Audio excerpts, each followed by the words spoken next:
Hey, y'all, welcome back to the episode. I am so excited for today's guest. Shellee Howard is joining me. And when we first connected, I was like, gosh, I'm just not sure if this is going to be the greatest fit. But then I started thinking about it. And all of my clients, even though I may not have children who are going to college, a lot of my clients do have children that are headed off to college. And Shellee is the CEO of College Ready. And you help kids and parents figure out the whole college route without going into severe debt. You help them figure out scholarships. So tell us a little bit about how you got into this business.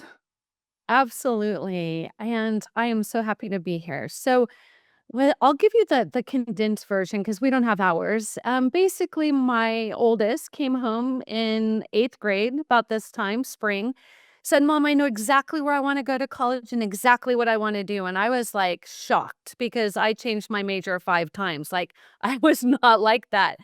And he's like, "Mom, can you help me?" And I'm like, "Well, what do you wanna do?" And he says, "I wanna be a brain surgeon and go to an Ivy League school." And yes, I was a bit terrified, parents. If all of you are like, "Ah, that would be scary." We have no doctors in our family whatsoever. So this was like a huge request. But of course, I'm a mom and I said, "Yes, I will help you do that." And that was 17 years ago. That young man got into 7 colleges full ride, went to Harvard 4 years for free, went on to UC San Diego Medical School, and he's now an orthopedic surgeon with only 30,000 total debt. So that is why I do what I do. That is wild. So, what were you doing previous when your son was in grade 8 that came home? Yeah, so I this is my 7th business I've started from scratch. I am a serial entrepreneur.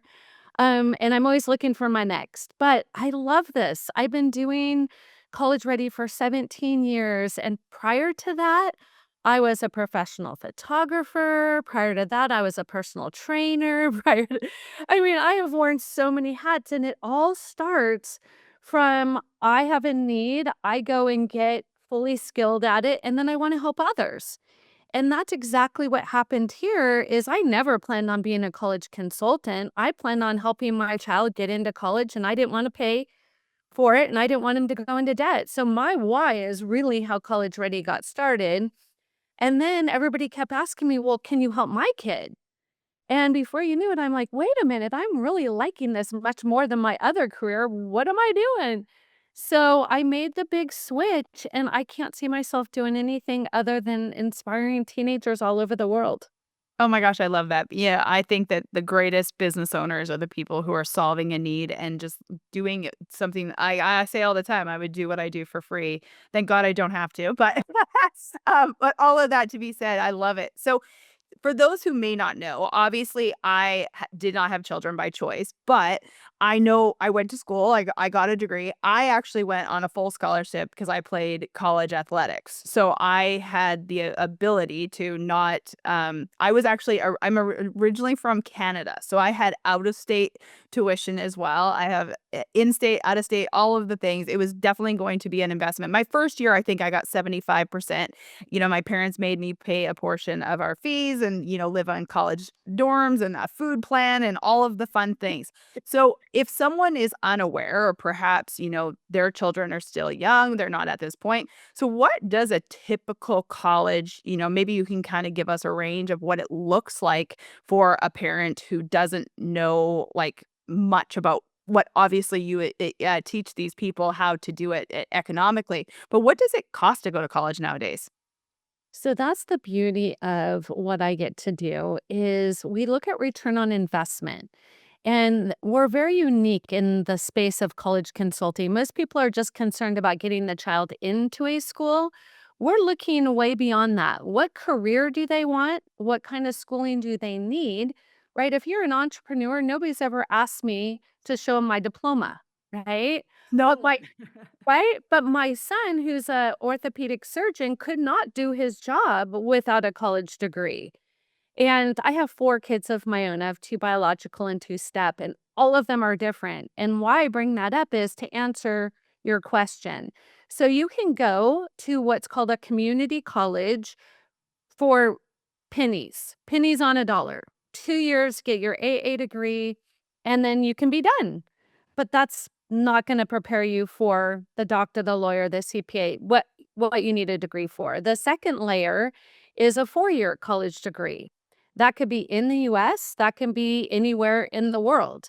So I now, actually this week am launching University Ready, which is we're helping students who are in the US want to study abroad and get a dual international and US degree. And so it really comes down to what does that student want for their future and what is the path to get them there? And that's the unique part. I love my Canadian friends because they don't have to worry about any of this in the scope in which we do in the US. It's so insanely competitive here that people start to call me when they're pregnant. Like they're like, where do I put them in preschool? Like they're really stressed from a very early age. And I have a lot of good friends from Canada and even from Europe who are like they are not at all concerned. The other piece is in the US, the cost of college is significant. For some people, it's first or second most expensive thing they will do in their lifetime. So helping families navigate what path, not just getting into college, but ultimately what is the path to the end game, which is the career. And it could cost a family anywhere from hundreds of dollars to 100,000 a year, US, I Wow. should say. Yeah, Yeah. no, for sure. Absolutely. So, do you really like nowadays there's a ton of talk about so I have, a degree. I graduated the highest in my class. I did all the things. I went to college extremely late. So I went to college when I was 21. I didn't graduate until I was 25. You probably know that a lot of Canadians take that 1 year, or a lot of Europeans as well, they take that gap year. I would highly recommend that to so many people. But I took like 4 years because I didn't know what I wanted to do. I had no clue. I didn't even think I'd ever go to college. Do you now do you really help parents and children decide, I guess they're not children, but like parents and teens decide if college is the right area and the right path? Because I am not 100% convinced that college is the right move for everyone nowadays. I don't know if I would ever tell my child to do that, to get into all of this debt if in fact they didn't know what the end game was. Yeah, so it depends on a lot of things, but most it depends on the student. The very first thing we do when we bring a new student into College Ready is we do some conversations around who are you, what matters to you, what are your gifts and talents, and what do you advocate for? Because that'll tell us should this child go to college or should they go to trade school? We're not here to push college. We're here, if you need college, we help you get in and not take on debt. Two totally different ways of looking at it. But for the students who want to say be a plumber, I love talking to them because they love to work with their hands. The struggle is they don't know what being a plumber is when you're 40 or 50 and your back is killing you. So ultimately, do you want to be a plumber for the rest of your life? Or do you want to get a business degree and open up mini plumber shops or whatever you want to call it? So it's helping students get that clarity about what they want. Do they care about money? Do they not? Right? That's a big determinant on the type of career and future that you have. Yeah, I play some fun games with them to help them really get clear on what's important. But the sad part is, most of them would fail a financial literacy test. They don't know how much $100,000 a year of college debt is. So they just say, yes, okay, I'll pay that back later. But a parent has to co sign. So I, I then take it back to parents, don't you want to retire someday? So I'm here to help students do both. My first went to Harvard for free. My second went to University of Alabama for free. My third went to San Francisco State, graduated debt free. My fourth is going to the Czech Republic AAU in Prague, and she'll graduate for free. So when people say I don't want my kid to go to college because I don't want them to go into debt, it truly means they just don't know that there's another option or strategy to not do that. Well, I definitely want to hear about that because that is wild. And I'm sure everyone is now super excited to hear that. But before we go into that, one question I had for you is can you give us like some of these tips and games that you have, but how do you help a teen or a college age student get clear on, what it is that they actually want? Because I'm a big proponent of clarity is hugely important for us adults as well. Yeah, and that's the sad part, right? Wouldn't it have been better had you gone through clarity when you were 18, Amen.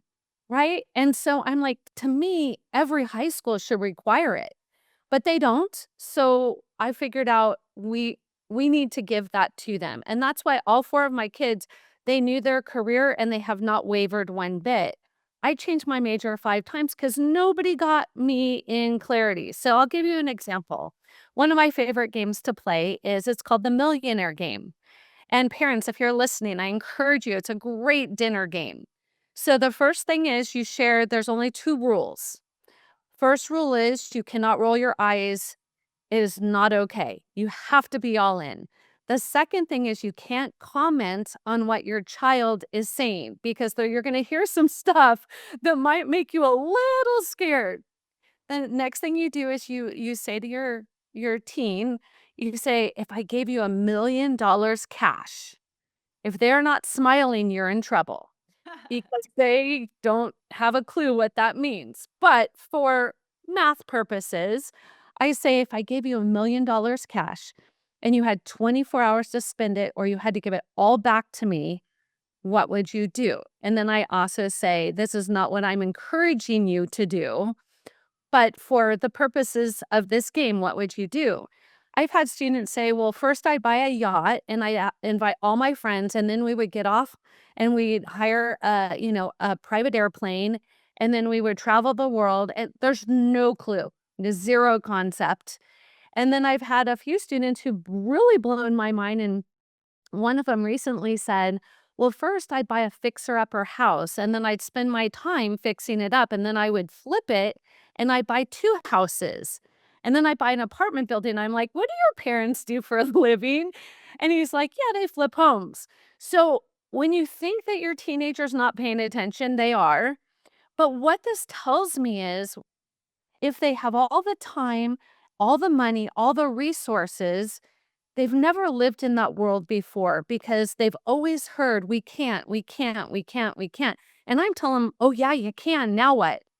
Some of them are terrified because they've never even got to think of what that looks like. And some of them will tell you, "I'd buy all my friends new cars." Like, but what does that say? They value friends, they value cars. Right? So once we start to get into they start rambling off travel and all of this other stuff, you're like, ding, ding, ding. Now we know what the student values. If they don't value money, I say, what about the Peace Corps? And they're like, no. So it's helping them get a real understanding because they come home and there's a snack on the table, there's food in the fridge, there's a warm pillow. Like they're not worried about this stuff. And now we're asking them to adult at 17 and 18. And we first need to figure out helping them understand who they are and what matters to them. I love this. I actually do a very similar exercise with a lot of my clients. I call it the magic wand theory when we're talking about business or mindset, one or the other. And I just really kind of go, okay, magic wand. If you had the ideal client, who would we be working with? What would we be doing all day? And who would we get rid of? And what would we not put up with? So I love that you're doing that. So okay, that's fabulous. You guys go home and do that exercise with your kids at the dinner table. I think that's brilliant. So everyone is excited about you saying that you have now or going to have put 4 children through school completely debt free, especially to the Harvard doctor. So, how do we do this? So, number one is we start students as young as 7th and 8th grade, middle school. And we don't start talking about college at that point. We start having them serve their community because for the first time, they get to do something for somebody else that does not benefit them. And anybody with teenagers know that's not normal. Everything is about them. So taking the focus off of them and letting them lean into who do I want to help? How do I want to help them? When can I help them? All of the elements. This generation is terrified of failing. Terrified. And I have learned that when they're helping somebody who has nothing, they're like, "Oh, I'm better than nothing, so I will try it." And I've had students who have thought, "Oh, I just wanna do hair and makeup and nails." And I'm like, "Great, go to an elderly home and do that." And they're like, "Oh, that sounds awful. I don't wanna do that." So what is it that motivates them? So first we have to get very clear with the student on who they are, what matters to them. Because if we just start putting them into random colleges, they may drop out. They may not take it seriously, stay in there 4, 5, 6 years to get a 4-year degree. I love to tell the story about a student who said, I asked her, where's your dream school? And she said, UC Santa Barbara. And I'm like, oh, love UC Santa Barbara. I'm like, why do you want to go? She said, "Have you seen the dorm room view? It's amazing." And I'm like, "Yeah, but why do you wanna go?" And she goes, "I just told you." So sometimes students are looking for the social fit or for the experience, but not even really thinking about, why am I going to college? So our very first thing in order to get them in and out debt free is helping them to stand out and have positioning. You can't do that if they don't even know who they are and what matters to them. So, step one is you have to go down that path. As a mother of four, I will tell you all four of my children would not listen to me during this time. They, complete stranger, they would tell this to, but not their mom. So, I hired one of my consultants to say exactly what I would say to find out what I needed.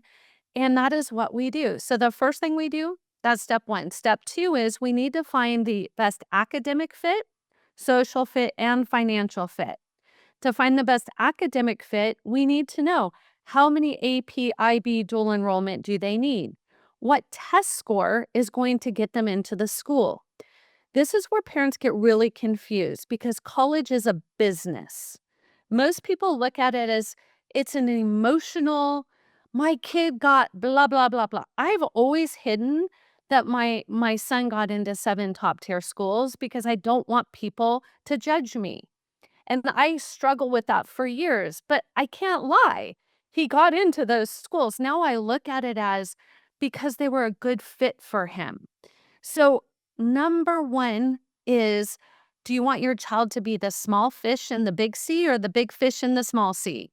Do you want them to go, yeah, do you want them to go there and fit in and get all A's? Or are they going to struggle and have mental struggles trying to keep up? I actually really agree with you on that because someone had asked me. So I went to the University of Central Arkansas. I actually uh, took up golf at the age of 18, and within 3 years, I had won 5 tournaments. I had gotten very good very quickly. I went to the University of Central Arkansas just because they were the first person to ever talk to me. I didn't even think I was going to go to school. Offered me like I think it was 75% the first year, and then 100 the rest, obviously due to the way I performed. But it's very interesting for me. I'm a person of faith, so I think it was definitely a God thing in the fact that, like, I would have never been able to play. I was the number 1 player for the last 3 years, and I would have never have won 5 times, All-American, done all the things had I been at the University of Arkansas versus the University of Central Arkansas because I was kind of relatively at the top at Central Arkansas. I would if I would have gone to, a top 25 school, there's no way I would have been like that because there was people who are way better than me. So I actually really like that you're saying this, and I do believe it's true. Sometimes I think people just think you know, UCLA, Harvard, whatever it may be quote unquote the best, but it definitely would not have been the best experience for me. Right. So it's getting that clarity for students.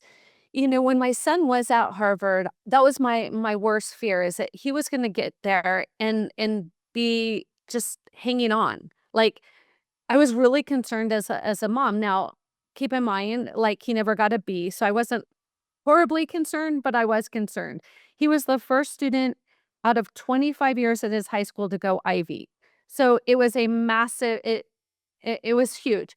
But when I dropped him off, I remember all the parents crying, saying goodbye. And my son looks at me and he's like, "Mom, why aren't you crying? I'm like, are you kidding me? I would be crying if you were at home on my couch doing drugs. I know I'm dropping you off at Harvard. And so it's all relative. Harvard was never on his radar, but he got a full ride to USC and Harvard matched it. And then you're like, well, how do I say no to Harvard?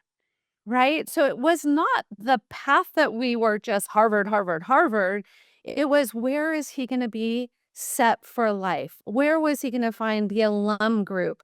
All of the networking. And Harvard has set him up for incredible opportunities just by the name. But Absolutely. what's more important is he loved it there.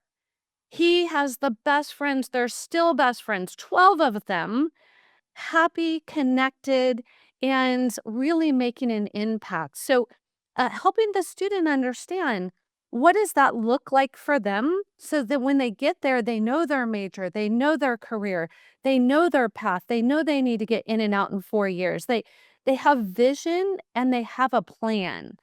That's step one. Step two is helping them to stand out so they get money. College is a business. Okay. My son had a lot. He wasn't the best GPA, he wasn't the best test score, but he had everything that a school's looking for. So I'm going to just give it to your listeners. Is that okay? Please. All right, here we go.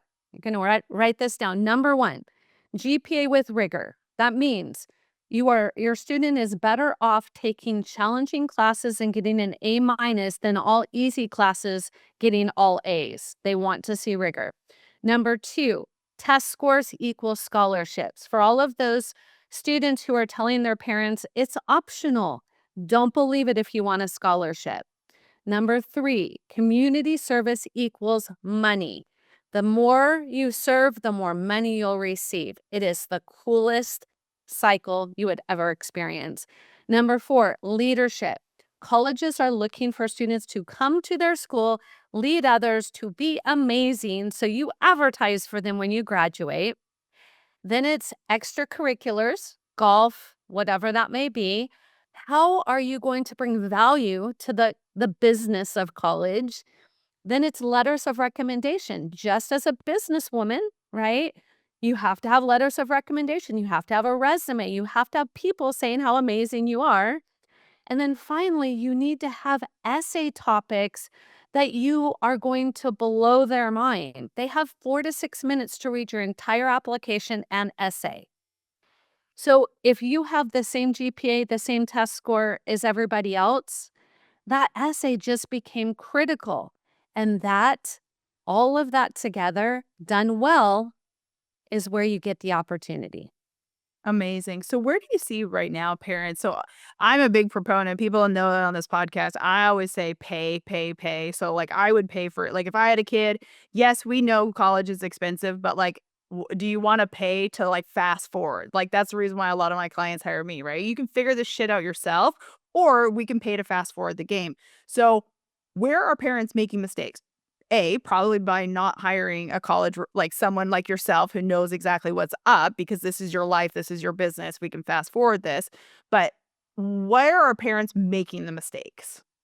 Yeah. So being a parent, and navigating on your own and going to Google, that's it. Think about, you have a sore thumb, you Google it, now you have cancer. Be very careful, right? We all know what happens on Google. So here's the reality. One, will your child listen to everything you say, even if you learn it all? That's the big if in all of this. Number two, every 4 years, the college admissions process changes. So even if you went to college 4 years ago, it's going to be different. So I spend at least 30 hours a week staying up to date. I toured 25 colleges a semester. Are you going to be able to do that? So when I share, who's going to build the academic plan? Is that you? Is not your child. Who's going to build the test strategy? Is that you? Not your child. So you go down the list, and before you know it, you're like, I don't know how to do this. So I tell families, you could do your own taxes or you hire a CPA. You could sell your own home or you hire a realtor. You don't want to learn how to do the FAFSA and the CSS profile and your student aid index and how to set up the strategy, because I did it. with my firstborn, and it was at least 40 hours a week on top of my career. That is why you don't want to do it on your own. Amen. So you have a podcast called Podcast Parents Is Your Teen College Ready? What do you guys suggest on the podcast? Like what it like a parent who's wanting to consume your content before making the decision to reach out to you. Explain to us how that works, but like do they want to listen to the podcast? Do they get free information there? Do they just tell you exactly like what it is that you do? Kind of give us the 401. So, Parents Is Your Teen College Ready? I started that podcast because I was getting bombarded with stressed out, overwhelmed, freak out parents. So, what I do on my podcast is I bring guests on to support you, the parent. So, say you have a student who has ADD or ADHD or test anxiety, or you don't know how you're going to be able to afford college. So, it is all about bringing resources directly to you, the parent, so you don't have to go Google it, right? Then I give a ton of free resources, where to find the big scholarships, how to get them. And that podcast is truly for you, the busy working parent, because we have guests that I bring to you. I do all the vetting so you don't have to. Awesome. Question I have that just thinking about this is parents, perhaps I'm listening to this and I don't know exactly when, like, again, I was like well graduated high school by the time I went to college. So my world is kind of back asswards. But when someone is thinking about putting their kid in college, let's say their kids are in grade 10, grade 11, crap, even grade 12. Are they too late? Like, is it too late to get these scholarships? Are like, you're talking about starting in grade 7 or grade 8 and volunteering and doing all the things. What about those parents that are listening to this going, "Oh my gosh, I should have done this earlier?" Yeah, I get a lot of second children for that reason, for sure. But this is what I would tell families: it's never too early to start. You go on you go tour museums, art galleries, you do those things. Go and tour college. You don't have to make an appointment. Walk on a campus and share how awesome this is. That is preparing your child. I started that in 5th grade. We never talked about what are you going to major in. So that's what I mean. It's never too early. It's all about when your child is mature enough to have a discussion about their future. When is it too late? If you want the big scholarships, after you apply to the colleges and you realize how much it's gonna cost you, it's way too late. The damage has been done, and, I mean, I can still give you resources of where to find scholarships that they can still apply to from now until they graduate from college, but it's like retirement. If you start planning for retirement when you're 80, probably not gonna have very much retirement when you get there. Same with college and scholarships. Getting into college, that's not the hardest part as people think it is. There's great opportunities. The hard part is doing it debt free. And so the best time to start is when your child is in 8th grade, picking their first classes for high school. They haven't made a mistake yet. And that is a critical first step. Wonderful. So if someone has that child in that 8th, 7, 8, 9 grade type of thing, and they're thinking about reaching out to someone like yourself, what would the first step be? What does a actual journey with you look like? Is it from 8th grade till they go to college, or like what does this actually look like? Yeah, we're unique in that it is an all-inclusive program. We literally stay with the family from the day they start until the day they drive away and put their child in a dorm room. Because that's what it takes to do it with scholarships. To get in, you can, hope, pray, just apply to a bunch of schools and you'll get in. That doesn't mean you'll get into where the student wants to go, right? The more preparation, the better. So first and foremost, I always love to tell families you can go on Amazon, and I have 2 best-selling books. The first one is How to Send Your Student to College Without Losing Your Mind or Your Money, right? The second one is The College Admissions Plan Simplified. So those are a very inexpensive foundational way to not make mistakes. The second thing is you can go on my website, collegereadyplan.com, And I have a QR code that will give you so many free resources that you will have the strength to continue on. And then what does it look like to partner with us? Probably the easiest first step is letting us help you figure out your child's passion, what they advocate for, and help guide them into community service where they can earn 8 national awards and 4 leadership certifications. That's an easy way because guess what? That's where you want your child to be anyway, regardless of which way they're going to go. From there, we start to talk about the academic fit, the social fit, and the financial fit. And then we have group sessions, we have one on one sessions, we have do it yourself. It's really what's best for your child because every teenager is different. I love that. Yeah, over the years, I'm so blessed. Over the years, I've actually had parents have hired me in order to help their kids just through that, that she was, believe it or not, she was in college, just going from high school to college. And, I think the reason why they did it was because they knew that they could talk all day, but having that external perspective from someone that was not their parents is obviously extremely helpful. So I totally agree with that. You guys, Shellee Howard, the founder and CEO of College Ready. You guys can check out the podcast, get her 2 books on Amazon, and, just the website. Is that where we send everyone? You're on social media as well? Every social media channel. And for your listeners, if you go to collegereadyplan.info, you will also get a free 30 minutes with me. So, just for your listeners, as an added bonus, collegereadyplan.info. Wonderful. You guys be sure to check it out. Share this one with someone who is children as low as grade 7 all the way up to college, you guys. I'm so grateful. Be sure to share this one. Thank you for being here, Shelley. My pleasure.